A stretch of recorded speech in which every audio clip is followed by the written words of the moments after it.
Gurur Brahma, Gurur Vishnu, Guru Devo Maheshwara, Gurureva Param Brahma, Tasmai Shri Gurave Namaha.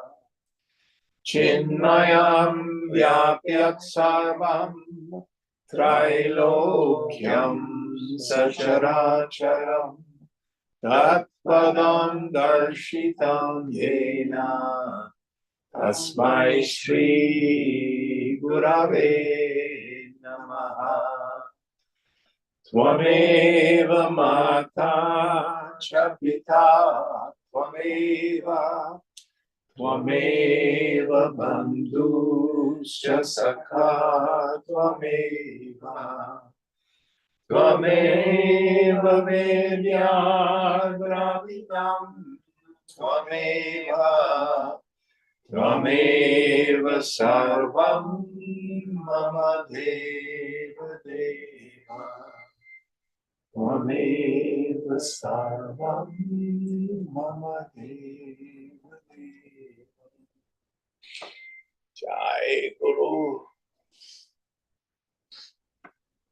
Om Bhadram Karne Vishnuyama Deva Bhadram Pashe Makshabhirya Jatra Sthiraya Rangai Shushtuvagum Sastanubihi Vyashema Devahitam Yadayuhu Swasti na Indro Vridhashravaha Swasti na Pusha Vishwavedaha Swasti nastarksho arishanemihi Swasti no brahaspatir dadhatu Om Shanti Shanti Shanti.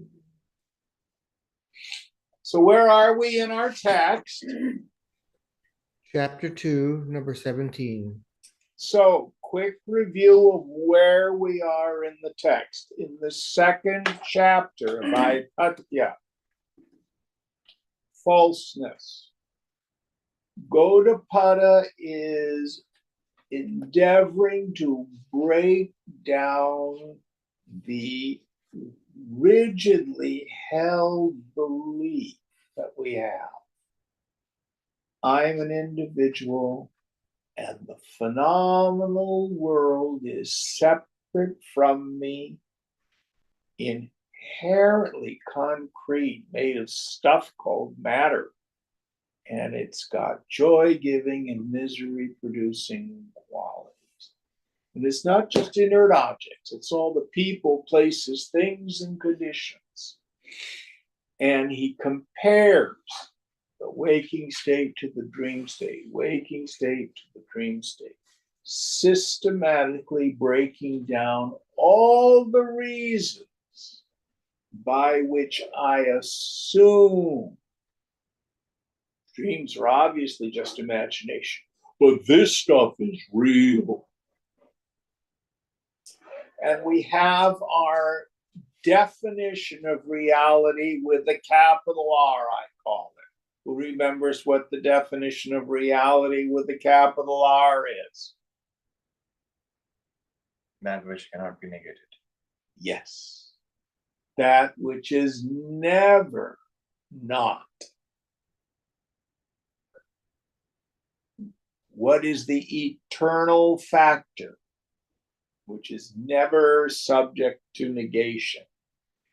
If it has prior non-existence, it isn't there in the beginning, appears to have existence in the middle, then has subsequent non-existence, Gaudapada says, that is a test for us. That's imagination. It's something created by mind. Now again, Vedanta is not solipsism. Solipsism is the philosophical position. Only the ego is real, and everything else is made up, is imagination. Vedanta says, no, the self that we're talking about is not the ego. It's the ground of being, consciousness itself. And I think we may have talked about this. I am fond of Vidyaranya's way of breaking it down. The first imagination is the imagination of the infinite, the speed of light, black holes, galaxies. And in the end, it's every name and form. But we as individuals have a secondary imagination. I superimpose all my opinions about God's creation, for want of a better term. And to some degree, we participate in, we are co-creators. So when I have a project, I come up with an intention, a sankalpa, and I work hard to bring it into existence. I am doing it ultimately the same way the infinite creates the universe. I reenact the creative process of the infinite. But in the fourth Karika, the phenomenal world is unreal, and the proof of its unreality is you can see it. Anything seeable, cognizable, knowable, apprehendable is just imagination. What is real? Only the subject. Aham, I, is real. All right, let's go into our text.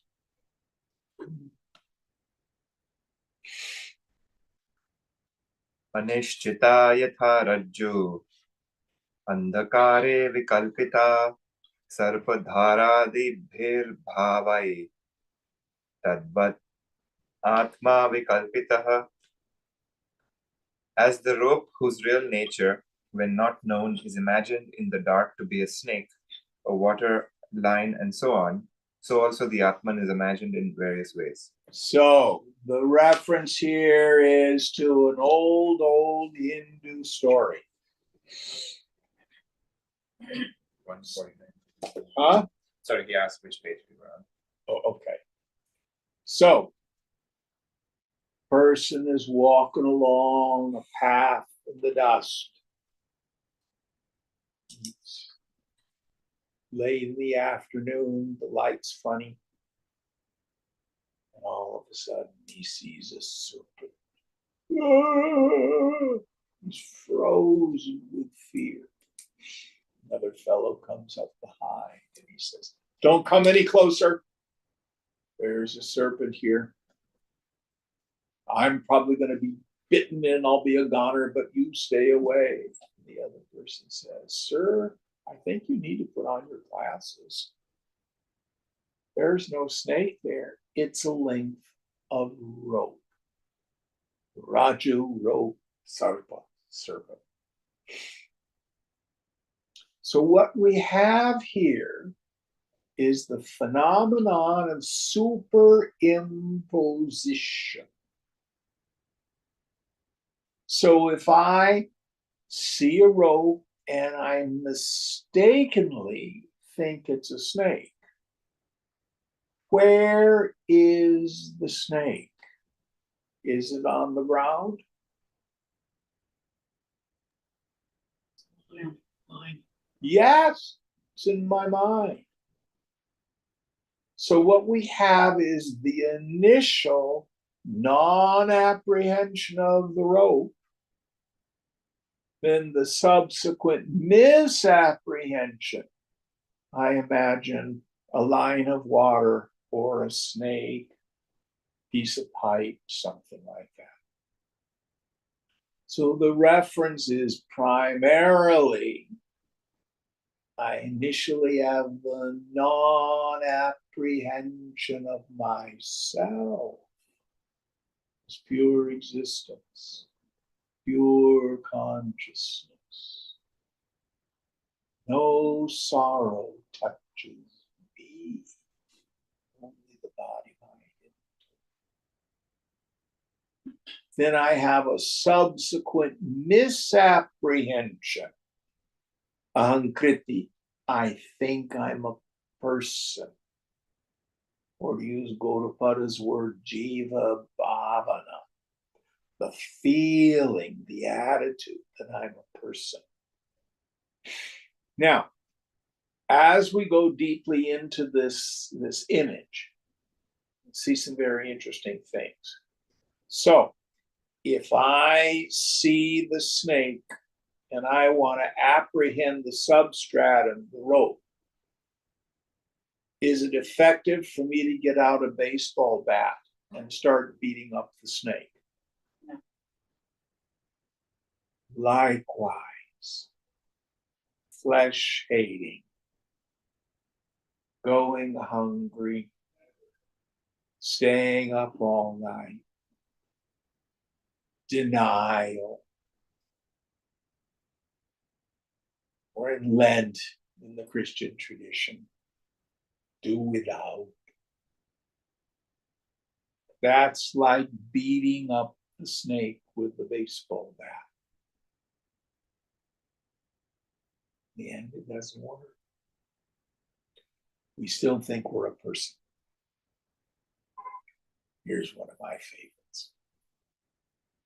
I've been doing snake and rope meditation for 25 years. I'm advancing spiritually. The head of my snake has turned into a rope now. Is that what happens?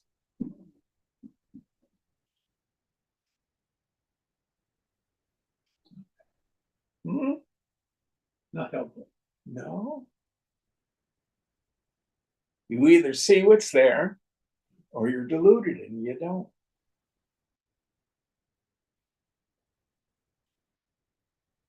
This wasn't around when Gaudapada was writing, but one of my favorites. I don't know if they do this anymore. Do they actually have physical newspapers anymore? Yes, they do. They deliver. So on Sundays, we used to have the funny papers, and there used to be a section where there would be like one of these optical illusion things, like, can you find 10 bunnies in the picture? They still have those sorts of things. I don't think they have that particularly. But you anymore. remember I them? remember that. Yeah. So the bunnies are there.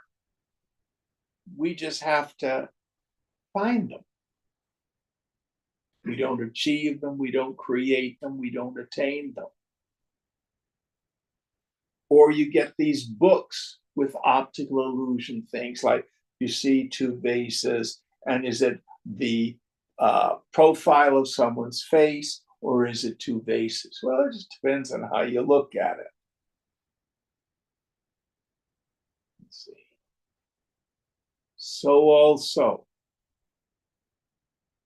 when I see myself,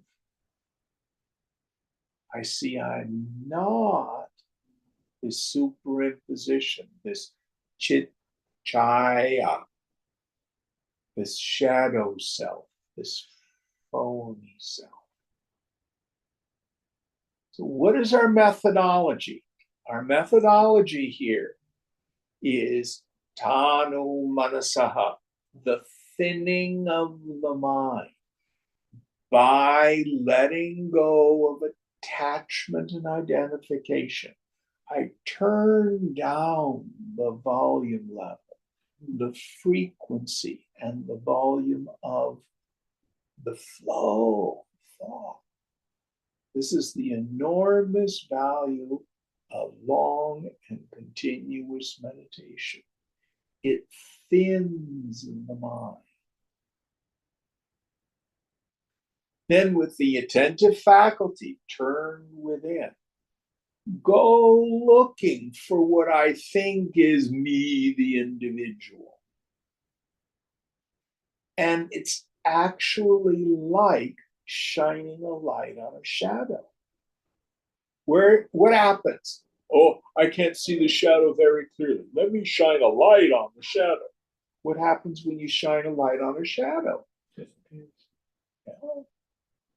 If you really go looking for this individual self, it disappears because it's an assumed self that only appears to exist when you don't look at it.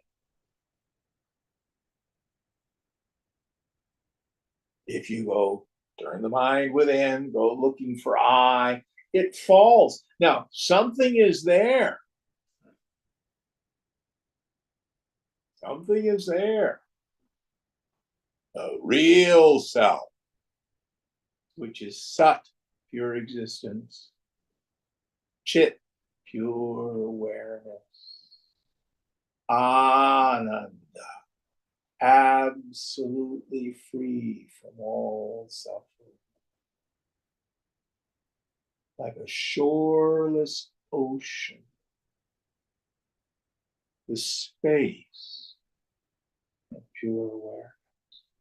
Don't believe me. Maybe you're a little gray ball with wings. Look.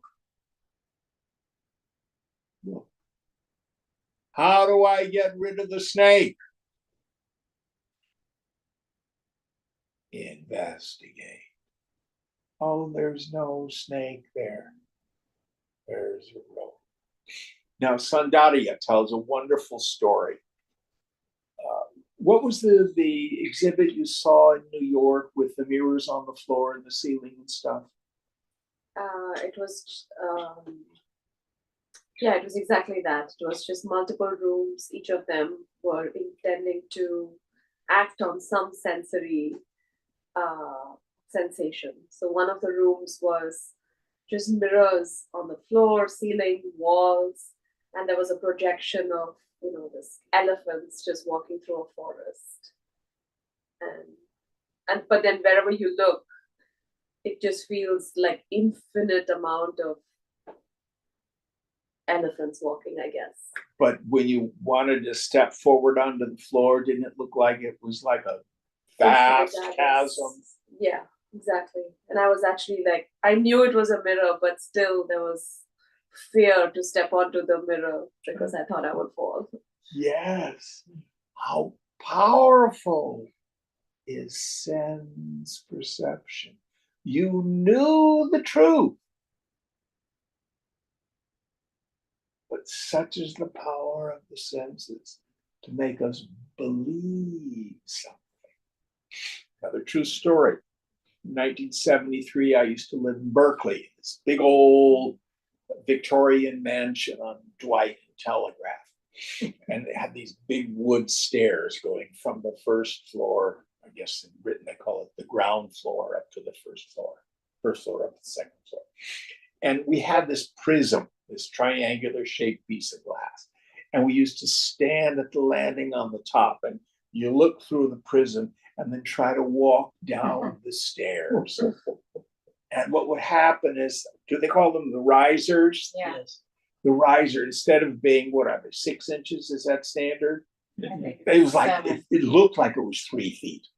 And we'd watch the people, their feet would go like this, it was really funny. The only way you could do it is you had to ignore your vision and trust your sense of touch. Powerful are the senses. Something else happened to me recently. We went to another exhibit in SF, and this is the year of the snakes in the Chinese New Year tradition. Yes. So this exhibit was about snakes. There were pictures on the wall of humans carrying snakes, and there were these plastic inflatable snakes on the ground. And I'm petrified of snakes. Just being in that room, I knew they were plastic, but I couldn't stand there for more than a minute. Oh, that's funny. Isn't that funny? Right. Snake in the plastic, Yeah. not snake in the rope. But this is the point of superimposition. The ego sense the feeling that I'm a person, and its root is in the body. It's the bija vasana, the seed impression. I'm the body plus the personality. But if we investigate, just like if you investigate into what seems like a snake, no, there's a rope there. If you were to investigate the snakes, no, they're not snakes, they're pieces of plastic. So also, can you see the bowl on the table? Are you a bowl? No. You sure? Yeah. No. How do you know you're not a bowl? It's over there and I'm here. Yes. Subject, object. Can you hear the sound of the traffic? Yes. Are you traffic? No. How do you know that? I'm hearing it. Subject.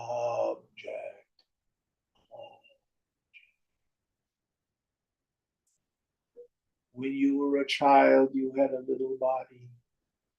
You went through adolescence and your body changed. You became a young adult and your body has changed again. Some of us are north of 60 or 70. Body's changed again. Do you not know the changes in the body? We were talking about chronic pain before class. I have it in my neck. I have arthritis in my neck and stuff like that. Do any of you have an ache or a pain right now? Yeah? Yeah. Do you not know it? Yeah. Take a deep breath. Do you not know the breath in the body? You know the body in the same way you know the bowl or the traffic.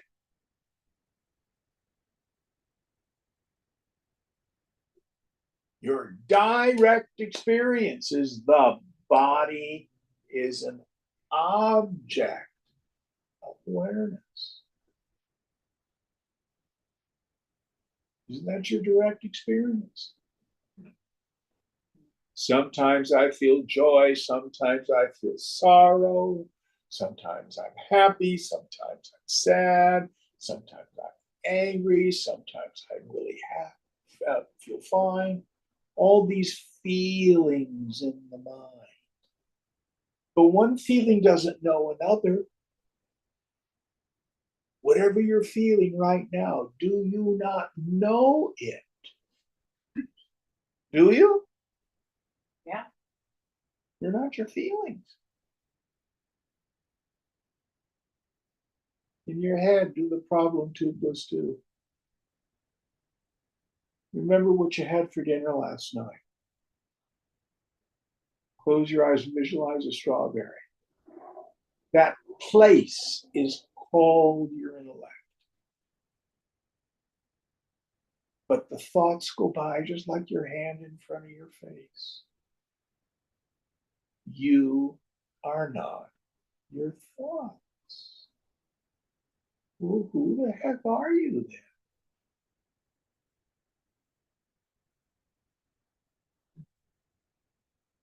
Look.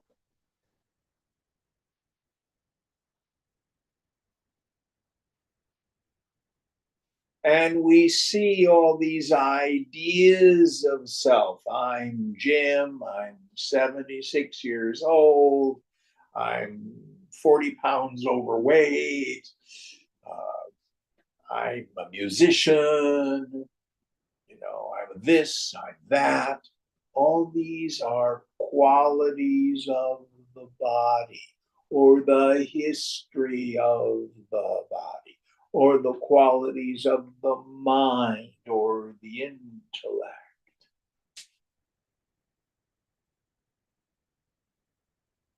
All of those qualities are known objects. What's Gaudapada said about known objects? Not really. But you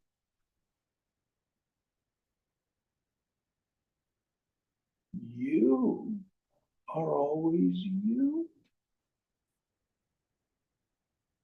Now, this is an important but very subtle point.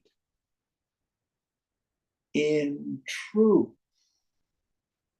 Maya, or spiritual ignorance, never really covers the self.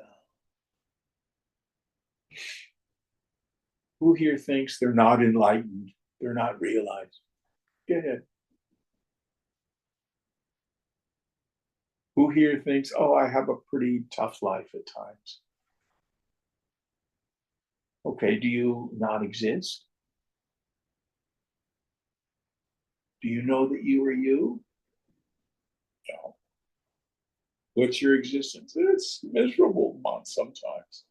Do you know your misery? Do I know my misery? Let me tell you about it. I am. I know. Is always there. The most miserable of creatures never doubts that they are, that they know. Where is the ignorance? It's in the mind. But it never really covers the self. It's just a mental phenomenon. That's all it is. What's the essence of it? I think I'm the body. The body plus the personality. That's the snake. What's the rope? Chidananda Rupam Shivoham Shivoham. My nature, this consciousness. I am Shiva. Auspicious.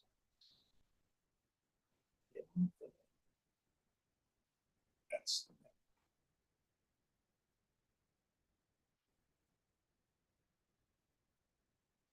Don't believe me.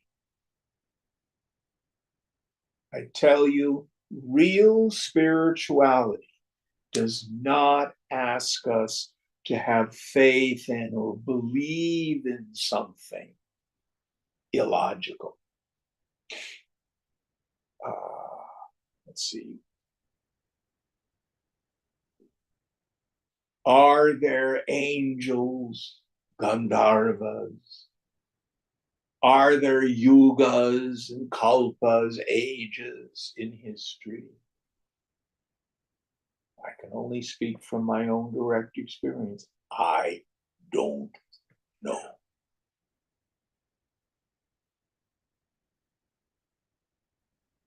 Real spirituality does not ask that we believe in stuff that cannot be directly known. Are you you? There's no doubt about that. When are you ever not you? Who are you? What are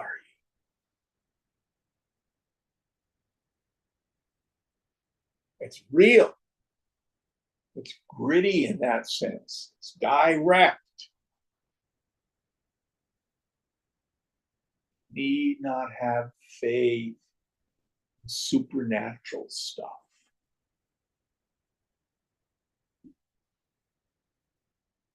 Talking with this friend of mine. Oh, Amaji's an avatar. What if I don't believe she's an avatar? I don't know whether she is or not. And it doesn't matter. What is my essential nature? That's what's important.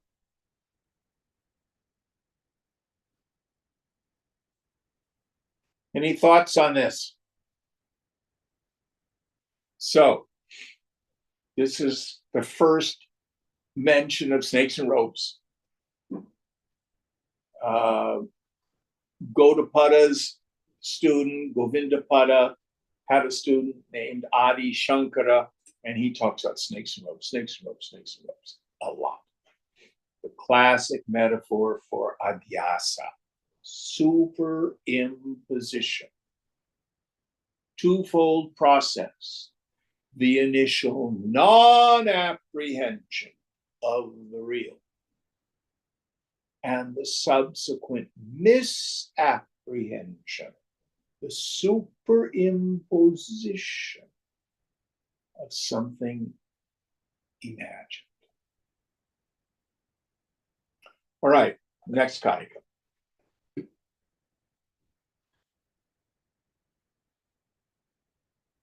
प्राणिभिरनन्तैश्च भावैरेतैर्विकल्पितः मायाैषा तस्य देवस्य यया सम्मोहितः स्वयं. The Atman is imagined as prana, vital I force, and think we so on. skipped one. Oh, sorry. Nishchitayam yatha rajvam vikalpo vinivartate rajjureveti chadvaitam tadvadatma vinishchayah.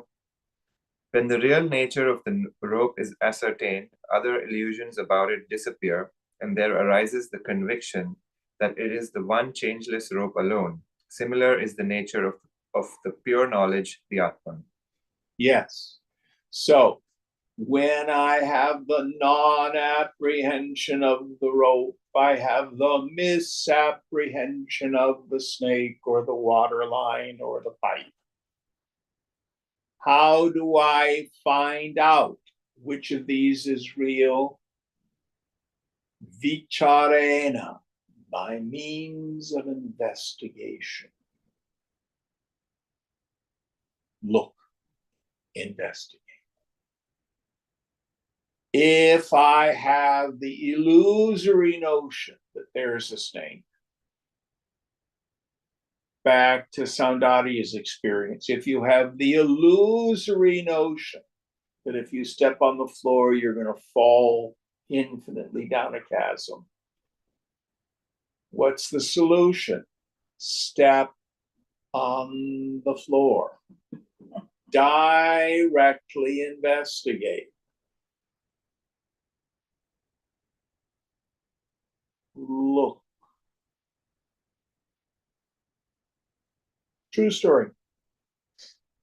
Some of you youngsters, this will make no sense at all. In the old-timey days, at the end of the month, you got a bank statement. And do you guys remember when your canceled checks were in the bank statement? Yes.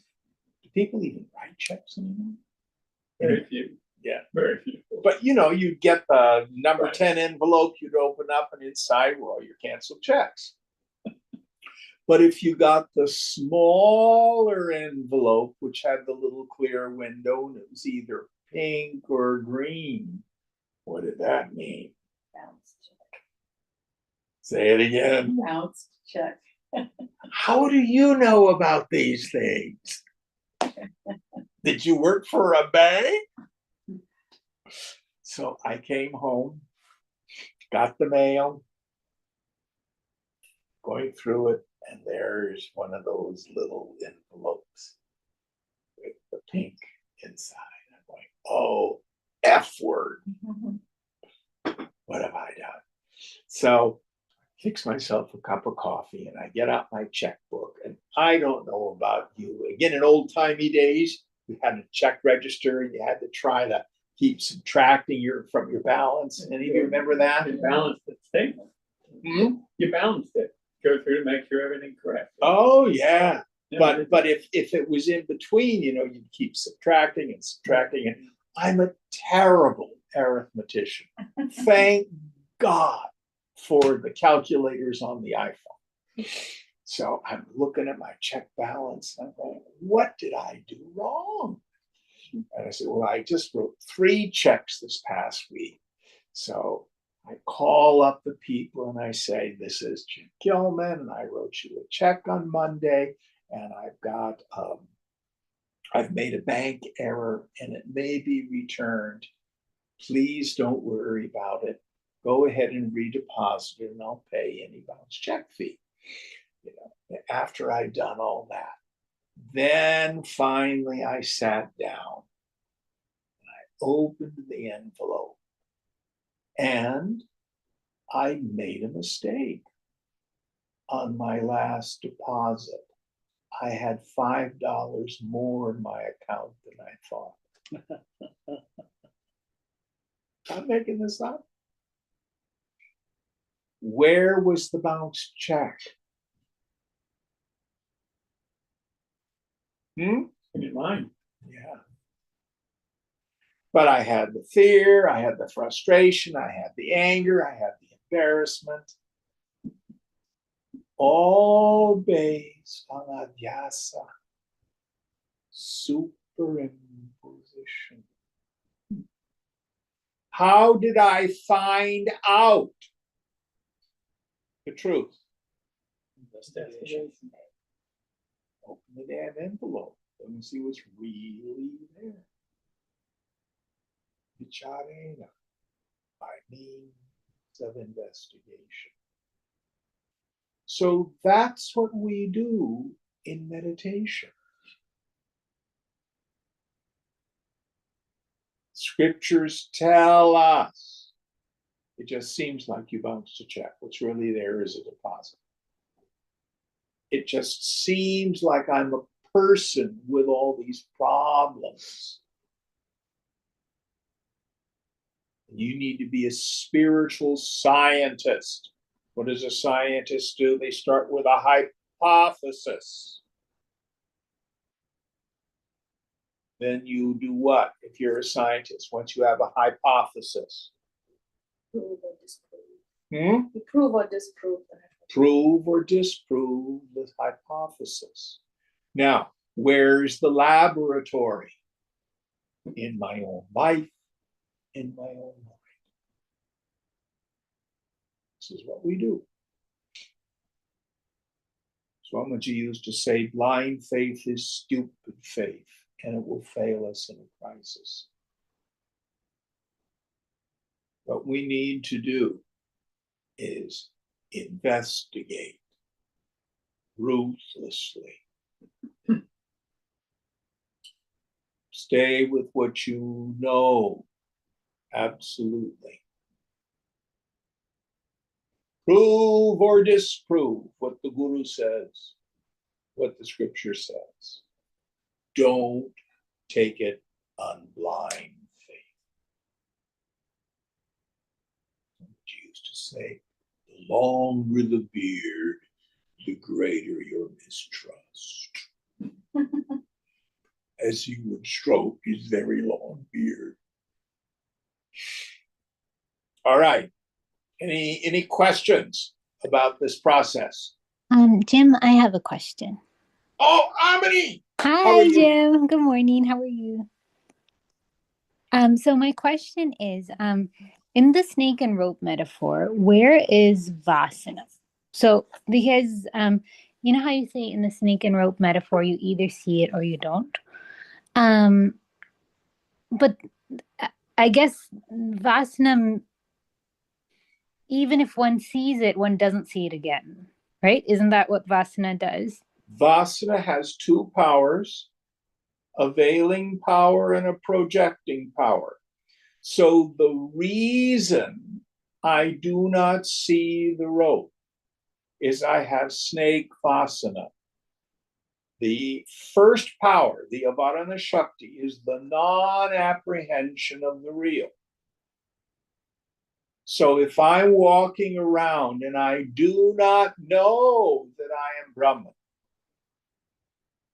there's Vasana, there's the cause. The secondary cause, or the secondary process, is the projection, the Vikshepa Shakti. I think I'm a person. Then the snake appears. So first is the non-apprehension of the rope of Varana Shakti, then the Vikshepa Shakti. Oh, there's a snake there. So the thing to do is, if I still have ignorance of the rope, I may decide, no, it's not wiggling, it's not a snake. Maybe it's a stick. See what I mean? Are you there?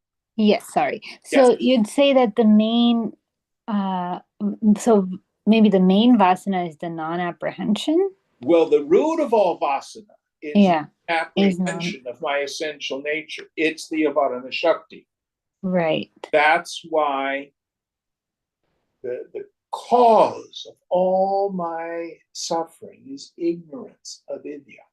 Right.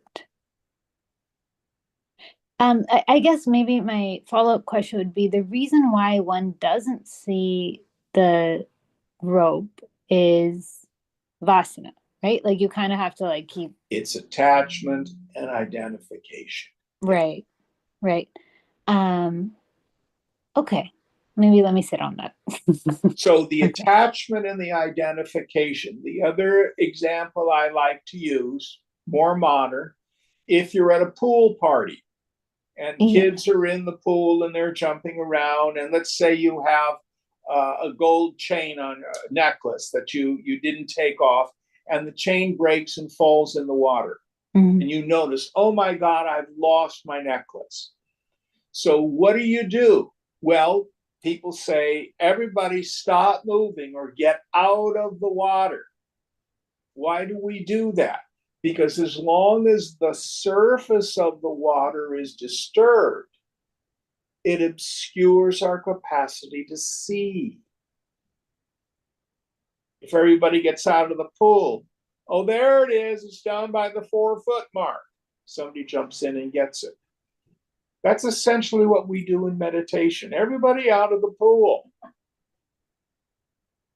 We reduce the frequency and the volume of thought.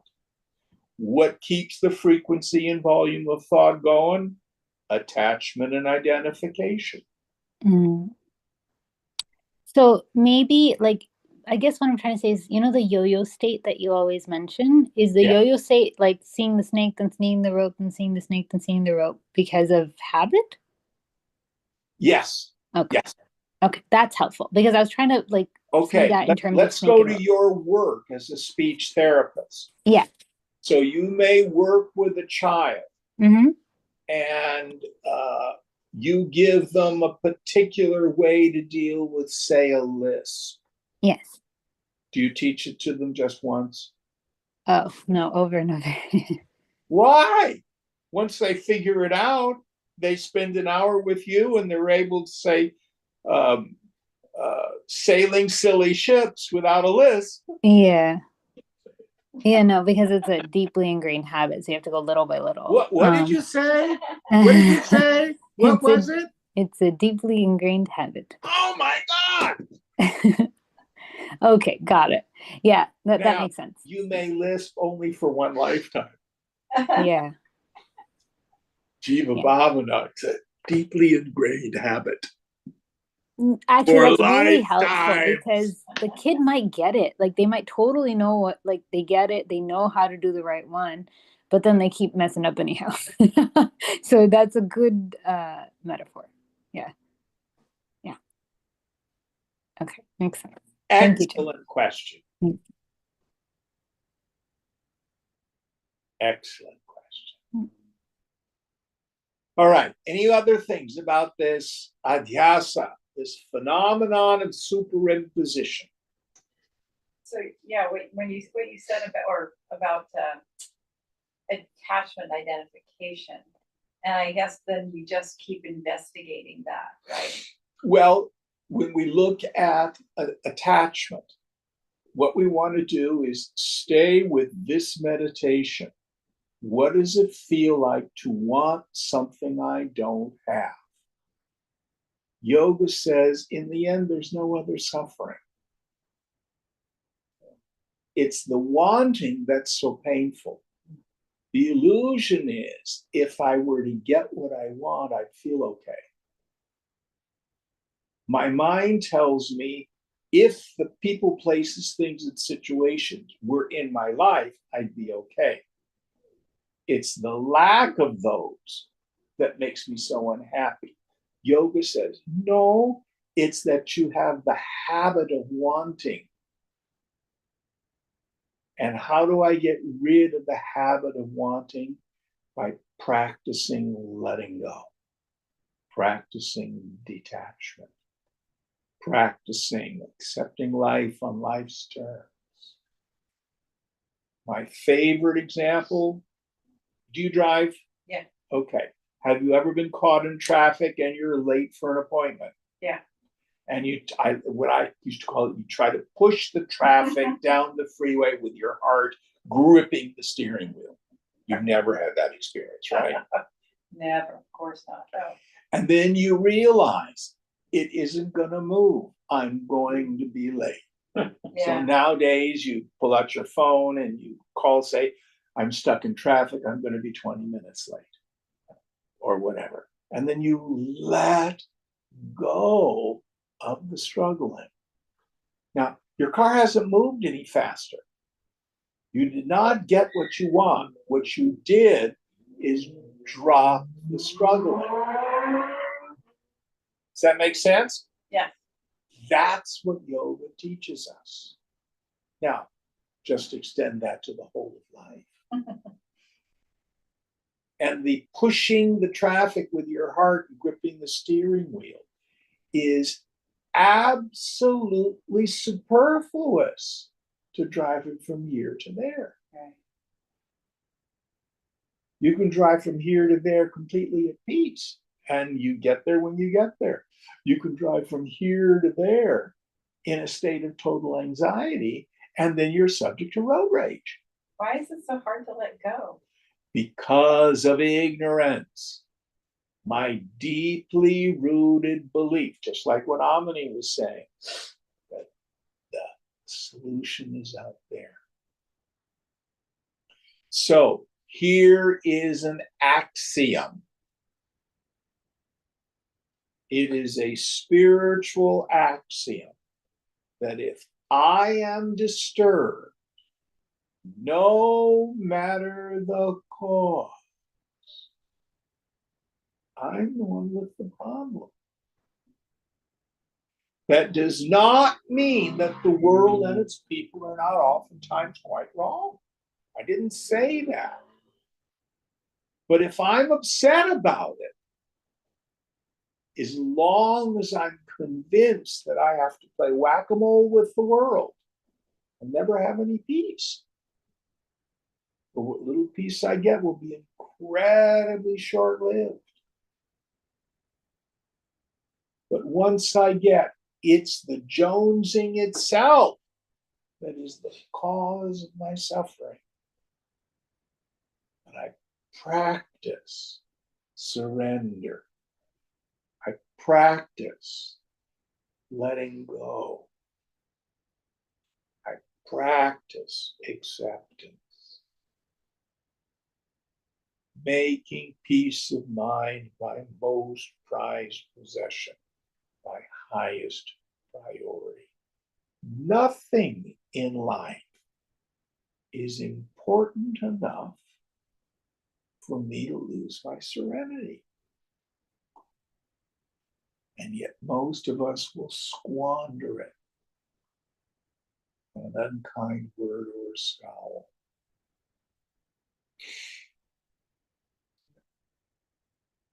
Or something on the news.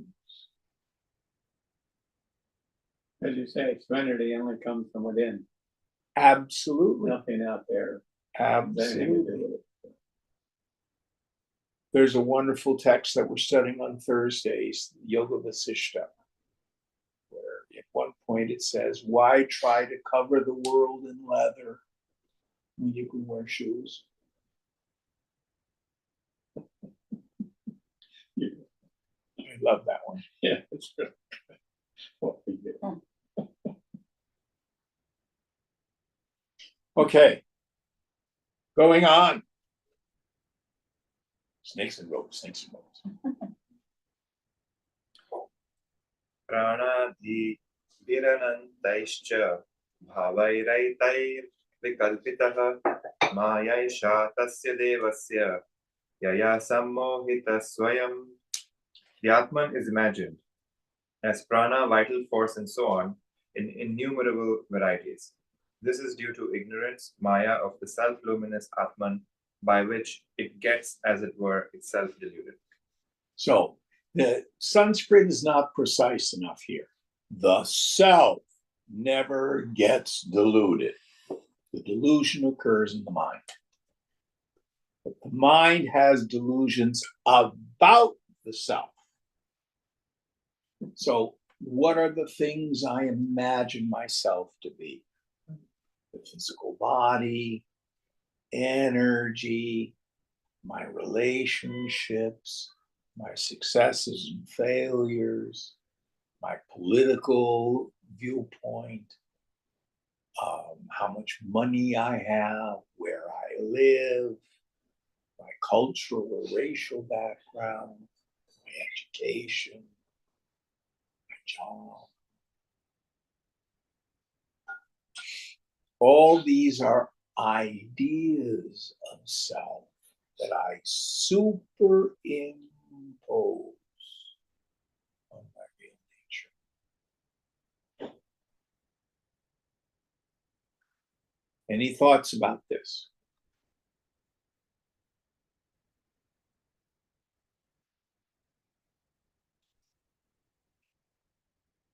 These can be largely unconscious. You know, if in yoga we say the most important 5 years of a person's life are the first 5 years.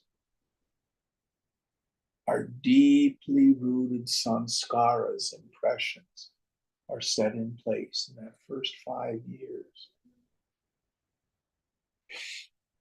So if a child, for example, is attempting to nurse and mother has trouble, milk won't come down, or she has problems with cracked nipples or something like that, so the baby can't nurse, that baby can grow up with a sense of poverty for their entire life. Not making this stuff up. So some of these ideas of self, deeply, deeply rooted and largely unconscious. A lot of people who are from immigrant families in this country come from cultures where people have to really struggle in order to be financially secure. Poverty is a big deal. They go through their lives with this fear of financial insecurity. Others of us may have come from prosperous families, we got a good education, but because of the circumstances of life, we may not be as successful. Do you feel like you're a bit of a loser? You know, people who have those feelings. Or a disability, feel you're ugly, not lovable. All of these are just superimpositions.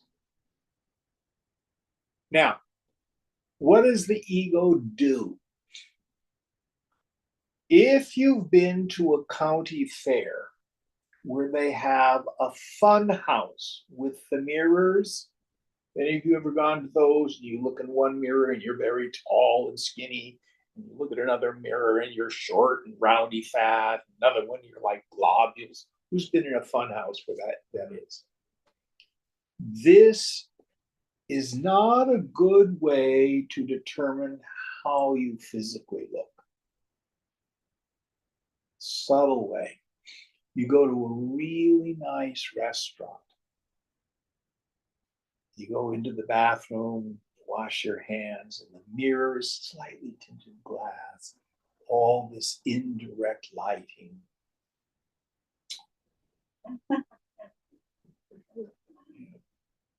Antithetically, you go to Target or Ross and you're buying a pair of pants. You go in the dressing room, cheap mirrors, and there's neon lights up above. And you look in the mirror and you go, oh God, look at my face, pimples here, and oh God, the cracks in my face.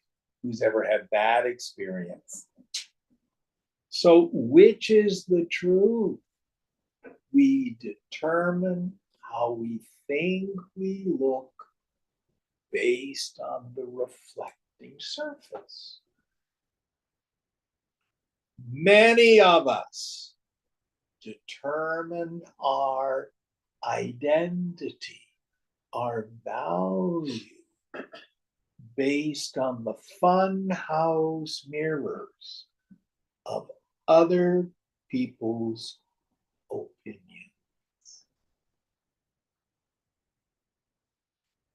So let's say you gotta exceeds expectations at work. How does that make you feel about yourself? But then if you get, what's it called, a PIP? I always forget what that is. Yeah, performance improvement plan. And what does that mean? You're not doing well. Yeah. What does that make you feel like? Or let's say you're laid off from a job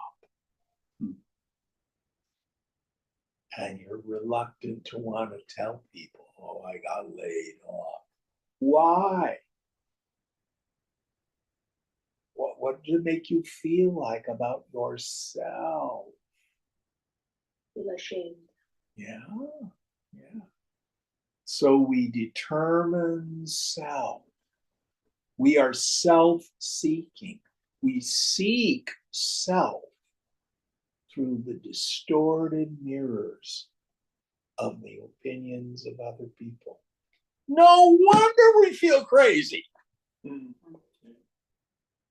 Because there's no real individual there. And what happens? This person thinks I'm okay. That person thinks I suck. You're my spouse. What's your job? To tell me how wonderful I am. That's called support.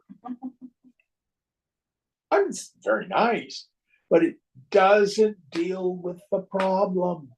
We're still looking for identity from the distortion of the opinions of other people.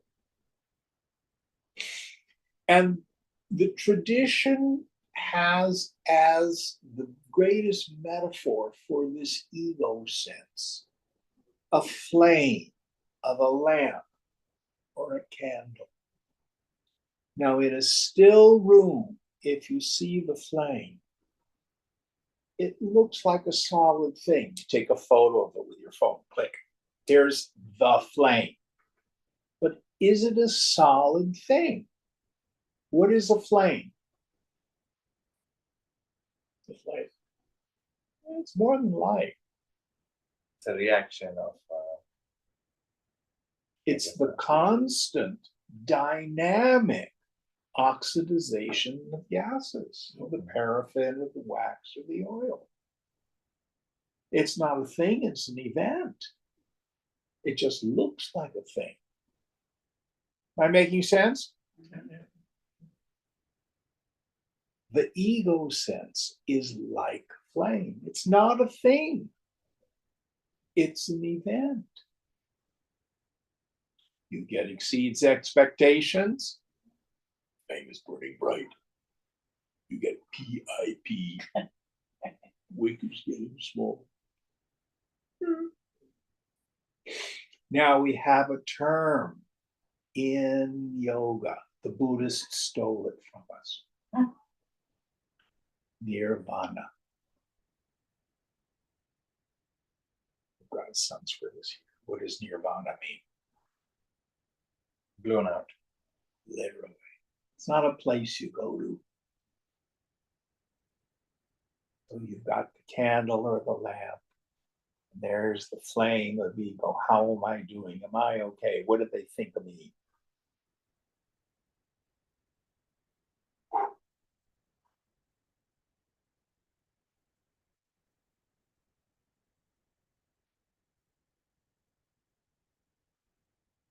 Oh. Gate gate param gate parasam gate bodhi. Wow. Gone. Gone. Completely gone. Beyond.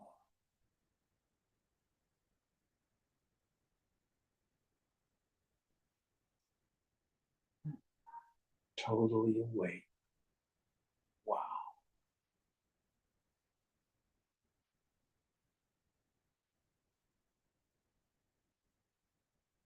Okay, good place to stop. What verse are we on for next week? 20. Number 20. Om Purnamada Purnamidam Purnat Purnamudachyate Purnasya Purnamadaya Purnameva Vashishyate. Om Shanti Shanti Shanti. Hari Om Sri Guru Pyo Namaha. Hari Om.